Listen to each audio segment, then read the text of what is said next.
एक राजा अपने राज्य से एक लंबी यात्रा के लिए निकलता है तो सारे गांव वाले उन्हें पानी के जहाज़ तक छोड़ने आते हैं। तो राजा जैसे ही पानी के जहाज़ पर चढ़ता है तो उसके गांव का एक आदमी उनके पास आता है और उनसे कहता है कि राजा साहब, जब आप जंगल से होते हुए जाएंगे तो आपको जंगल में 2 फुट का आदमी मिलेगा और वह आदमी आपसे लड़ने के लिए कहेगा, तो आप उसे जान से मारे बिना आगे मत बढ़ना।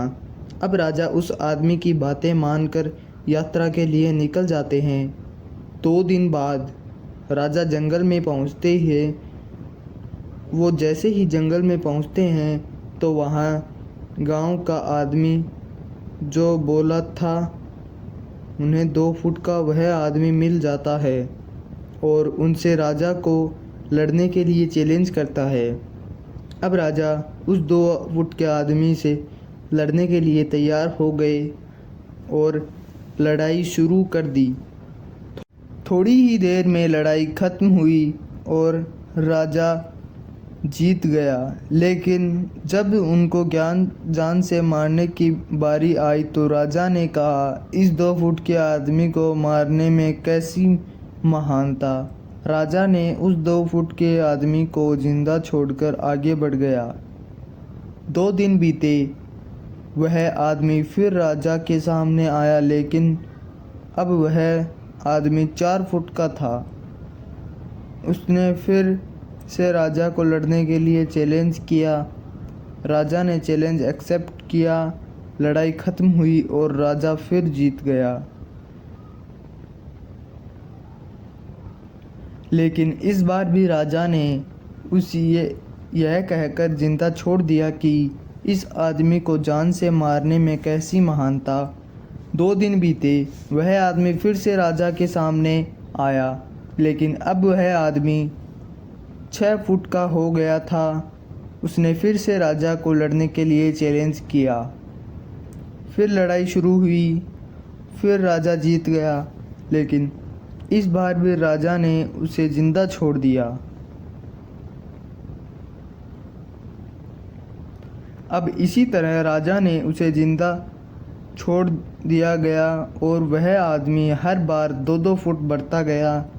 और एक दिन ऐसा आया कि वह आदमी राजा से भी बड़ा हो गया। उसने फिर से राजा को लड़ने के लिए चैलेंज किया, लेकिन इस बार राजा थोड़ा डर गया। लेकिन राजा फिर भी चैलेंज एक्सेप्ट किया। लड़ाई शुरू हुई, लेकिन इस बार राजा बहुत जख्मी हुआ। राजा एक हाथ टूट गया, लेकिन राजा फिर भी उस आदमी को जैसे तैसे कर हरा दिया। लेकिन इस बार उसने इस आदमी को जिंदा नहीं छोड़ा, उसने उसे जान से मार दिया। अब आप मुझे बताइए, महानता किस में है? जब उस राजा को यह बोला गया था कि तुम्हें जंगल में 2 फुट का आदमी मिलेगा जिसे जान से ख़त्म किए बिना आगे मत बढ़ना, फिर भी राजा ने उस महानता देखते हुए उस आदमी को जिंदा छोड़ दिया गया, जो कि आगे उसे बहुत भारी पड़ा और अपना एक हाथ भी गंवाना पड़ा।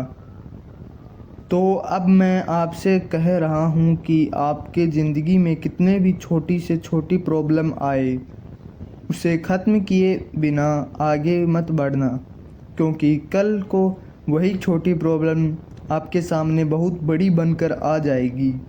और इन छोटी छोटी प्रॉब्लम को सॉल्व करने से आपको एक्सपीरियंस होता है और बाद में आपकी ज़िंदगी में कितनी भी बड़ी प्रॉब्लम क्यों न आ जाए, आप उसे भी बड़े आराम से सॉल्व करेंगे।